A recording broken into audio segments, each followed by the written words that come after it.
Alors, le dernier pilier de l'hygiène de vie, sans surprise, c'est l'alimentation.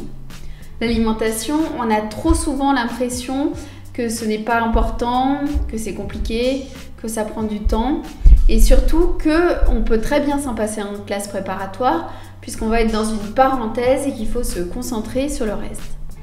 Mais je pense que c'est pas du tout pertinent. Si on reprend notre métaphore du sportif, le sportif, ce qu'il mange va être absolument vital pour lui, que ce soit tout au long de son régime ou que ce soit juste avant la compétition. Donc, dis-moi ce que tu manges, je te dirai qui tu es. Pourquoi est-ce que ça va être important pour nous?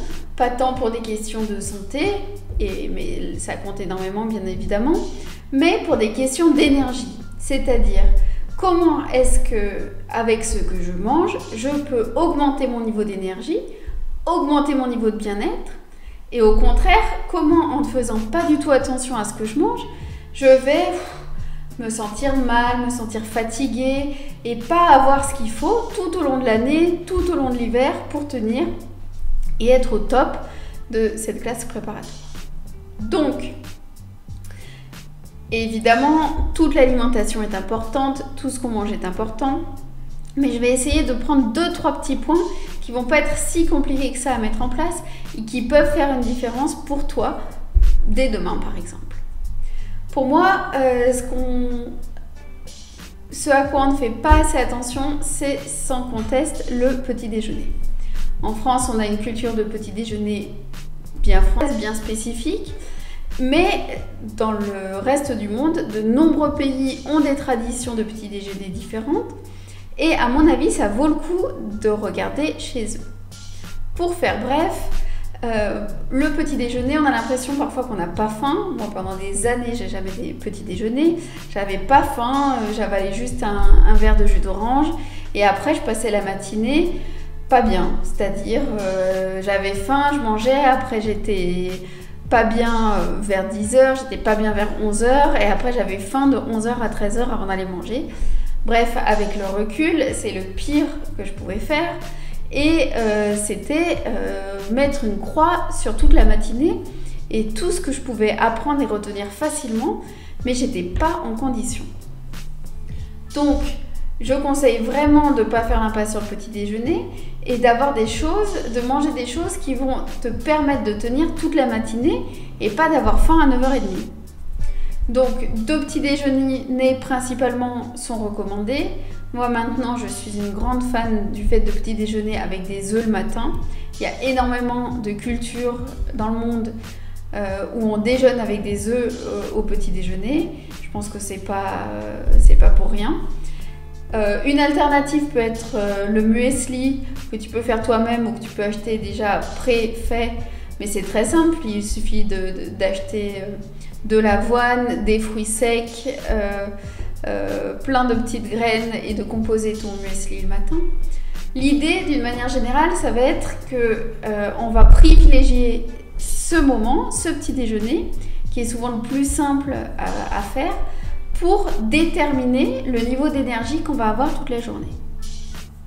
Donc moi j'aime bien petit déjeuner avec des œufs, puisque si jamais tu ne manges pas beaucoup de protéines lors des autres repas, ça t'a fait au moins une source de protéines animales dans la journée. C'est plutôt simple à faire, ça prend entre 3 et 5 minutes tous les matins, en même temps que tu peux faire chauffer de l'eau par exemple, en même temps que tu peux partir prendre une douche. Moi ce que je préfère c'est vraiment les œufs à la coque. Tu le mets dans une casserole pendant 3 minutes, il n'y a pas de risque, il n'y a pas de gras, c'est très digeste et surtout ça cale bien et moi en tout cas ça me donne un niveau d'énergie très intéressant pour toute la matinée. Tu mets du pain avec, tu peux mettre du fromage et je te conseille de ne pas céder au premier café du matin. Sauf si vraiment tu ne peux pas sortir du lit sans. Mais à mon avis, ça peut être un réflexe conditionné et tu peux très bien essayer sans. Je te conseille le matin de ne pas prendre ce type de boisson chaude. Tu prendras un café plus tard dans la matinée, tu prendras un café social avec tes copains, tu prendras un café pour te rebooster un petit peu et boire quelque chose de chaud. Mais aujourd'hui, je voulais te parler de deux alternatives très intéressantes pour le café du matin. Le thé vert, il y a des encyclopédies entières sur les propriétés du thé vert et pourquoi c'est bien. Mais mieux que le thé vert, le maté. Alors le maté, la yerba mate, c'est une herbe comme une sorte de thé qui pousse en Amérique latine, dont les Argentins, les Uruguayens sont souvent très très friands. Et c'est une boisson absolument géniale qui a un petit goût amer au début. Il faut faire un petit peu comme le café, ça demande un petit peu d'adaptation. Tu peux l'acheter maintenant dans de nombreuses boutiques, même des boutiques, tu sais, où on vend du café torréfié dans les boutiques spécialisées. Donc ça se trouve assez largement. Et le maté, c'est une boisson avec une multitude de propriétés, une multitude de minéraux. Dans ces pays d'Amérique latine, il y a beaucoup de gens assez pauvres qui vivent quasiment qu'avec le maté, et même s'ils mangent très peu en dehors, ils ont beaucoup de minéraux et de vitamines qui leur sont apportés par cette boisson. C'est une boisson qui a l'avantage d'avoir les mêmes propriétés que le café, c'est-à-dire que ça donne un esprit clair tout de suite, ça pousse à la créativité. C'est vraiment, pour moi, la boisson des étudiants par excellence, puisque ça te booste sans avoir les effets négatifs du café qui peuvent être, ça te donne un peu la tremblote, ça peut te faire mal à l'estomac. Donc sans caféine et avec tout un tas de propriétés, ça atténue la faim, ça te donne de l'énergie, c'est vraiment super. Donc ça se boit exactement comme du thé, tu le fais infuser. Demande conseil aux gens, aux boutiques dans lesquelles tu vas le trouver. Mais pour moi, c'est vraiment incontournable, surtout quand on commence à faire une classe préparatoire. Donc je te dis pas que le café, il faut pas en boire. Au contraire, le café, c'est très bon quand on fait ses études, puisque le café, ça augmente la capacité de concentration, ça diminue le temps de réaction nécessaire. Donc ça va être intéressant aussi pour booster sa mémoire à court terme. En France, le café c'est très social, donc pourquoi se priver de café si tu es avec tes camarades de classe ou pour couper la journée. Mais le café, à mon avis, est surtout utile juste après le repas, puisque juste après le repas, il va venir diminuer l'effet de la digestion sur ton corps. On dit souvent qu'on prend un café pour digérer, c'est tout à fait ça, ça va augmenter la durée de digestion, donc ça va diminuer l'énergie à consacrer à la digestion et ça peut te sauver l'heure ou l'heure et demie après repas où d'habitude tu as envie de dormir, t'es pas bien, tu digères et c'est pas optimal. D'une manière générale, les professionnels de santé recommandent 2 à 3 tasses de café par jour, pas beaucoup plus. Surtout si après ça entraîne des problèmes d'endormissement et des problèmes de sommeil, ce n'est pas l'objectif. Mais tu vois que tu peux avoir plusieurs alternatives en guise de boisson chaude, le café, le maté. Bon, le thé vert contient de la théine et de la caféine, mais ça peut t'aider à varier les plaisirs et à bien commencer la journée. Donc tu vas commencer par un bon petit déjeuner, vraiment quelque chose à la fois qui te fasse plaisir et à la fois qui fasse que le petit déjeuner soit un vrai repas, puisque la matinée c'est une longue période de cours, c'est une période où tu vas avoir besoin de réfléchir et pas seulement d'être passif et fatigué en ayant faim et en prenant des notes. Ça serait dommage de ne faire que prendre des notes quand tu peux à la fois commencer à créer des liens avec ce que tu apprends, commencer à mémoriser et justement être là pour renvoyer la balle de ping-pong à ton professeur, le cas échéant. Autre point important, c'est le fait de boire et d'être bien hydraté. Donc là encore, on entend ça très souvent, mais on n'a pas forcément conscience qu'on ne boit pas assez. Or, plus on est hydraté, plus notre hippocampe va fonctionner de manière optimale, ce qui va améliorer les capacités de mémorisation. Et nous, pendant cette période de prépa, on a vraiment envie d'avoir des capacités de mémorisation au top, optimales. Donc il faut boire beaucoup. On boit dès le matin, c'est pour ça que c'est important de boire une boisson chaude au petit déjeuner, mais aussi de boire de l'eau en plus de la boisson chaude le matin, puisqu'on est déshydraté après sa nuit de sommeil. Donc il faut boire, n'hésite pas, tu prends une bouteille sans plastique si tu préfères, une gourde que tu remplis régulièrement. Tu varies les plaisirs, si tu as du mal à boire, tu mets quelques gouttes de citron, tu mets quelques gouttes de sirop, bon ça fait du sucre, c'est pas optimal, mais si c'est vraiment le seul moyen pour que tu arrives à boire, il vaut mieux ça qu'un soda surdosé. Tu peux varier les plaisirs avec de l'eau pétillante. Vraiment, n'hésite pas, on recommande 2,5 litres d'eau par jour. Ça paraît énorme, mais si c'est répartir petit à petit tout le long de la journée, ça va venir t'aider. Et de la même manière, j'ai dit encore, je répète encore une fois que tu es une plante, et une plante, ça a besoin d'eau. Autre astuce, fais attention à ce que tu manges à la pause déjeuner, à midi. Donc, fais attention à la nature de ce que tu manges, mais fais attention aussi à la quantité de ce que tu manges. Donc, mange assez pour pas avoir faim tout de suite, mais ne mange pas trop, puisque si tu manges trop, et surtout de manière trop riche, trop gras, trop sucrée, en fait, ça fait que la digestion va être très complexe pour ton corps, et ça va tirer toute ton énergie sur la digestion. Or, tu as envie l'après-midi que l'énergie, elle aille ici. Donc, fais attention à tout ce qui est frit, tout ce qui est gras, à tout ce qui est trop sucré. Il y a de nombreuses études qui ont montré aux États-Unis que les aliments qui contiennent beaucoup d'huile de friture et le sucre entraînent des problèmes de concentration chez les enfants. Il n'y a pas de raison que ce soit la même chose chez les adultes. Donc dans cette période très exigeante, fais attention à ce que tu manges, pas trop de sucre, pas trop de gras, pour justement ne pas sacrifier ton début d'après-midi, ton après-midi, en étant totalement out, en étant totalement KO, puisque tu es en train de digérer.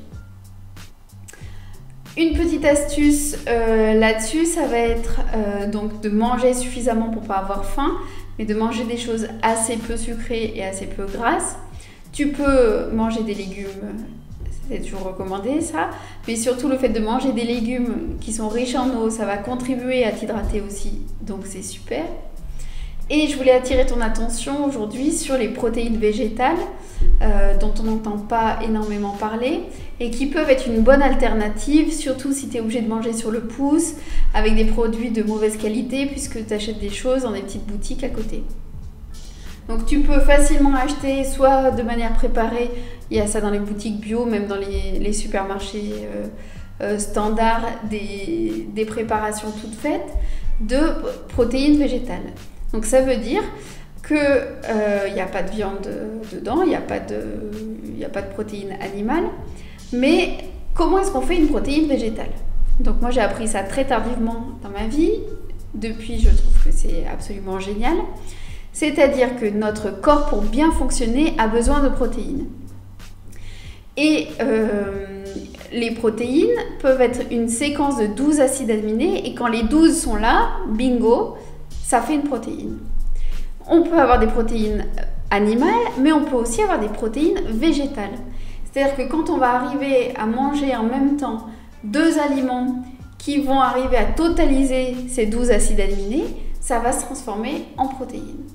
Et ça, c'est le cas de beaucoup d'aliments, par exemple riz, lentilles, légumineuses et céréales. Riz, lentilles, hop, protéines végétales. Donc ça veut dire que ça va être un aliment peu gras, peu sucré, et que ça va faire un aliment hyper protéiné, donc ça va donner beaucoup d'énergie de bonne qualité. Comme ce n'est pas des protéines animales, ça n'acidifie pas ton corps. Il y a plein de propriétés qui vont faire que c'est des protéines de très très bonne qualité qui vont uniquement te pousser en avant. Donc n'hésite pas, tu peux le faire cuire chez toi. En plus l'avantage c'est que ce sont des choses très peu chères, donc pour un budget étudiant c'est idéal. Donc riz lentilles, riz pois chiches, Ça peut être du blé, ça peut être des pâtes, pâtes pois chiches, pâtes petits pois. Bref, des associations dont on n'est pas très familier en France parce qu'on ne fait pas beaucoup de cuisine, hors cuisine végétarienne de cette manière. Mais pense-y, parce que c'est une manière, et essaye. Si tu essaies, tu verras que même sans manger de protéines animales à ce repas-là, une fois que tu combines céréales et légumineuses, tu te sens bien. Tu manges, tu n'as plus faim, tu es arrivé à satiété et surtout, tu as une qualité d'énergie très intéressante, surtout dans une situation d'apprentissage comme ici. Enfin, évidemment, manger des fruits quand c'est possible. Si tu trouves que c'est pas pratique, essaye de les manger à d'autres moments de la journée quand tu es chez toi et où ça va être plus pratique à manger. Il est recommandé de manger les fruits en dehors des repas pour éviter la fermentation et les ballonnements. Donc essaie de manger en début du petit déjeuner par exemple ou à la pause. C'est pour ça qu'en guise de snack, c'est toujours utile. Après, bien évidemment, tu peux demander conseil à ton pharmacien pour avoir des compléments en vitamines. C'est vraiment l'année ou les 2 années où tu as envie d'être au top de ta forme toute l'année. Pareil, en magnésium également, le magnésium c'est indispensable, notamment quand on a des efforts intellectuels intenses.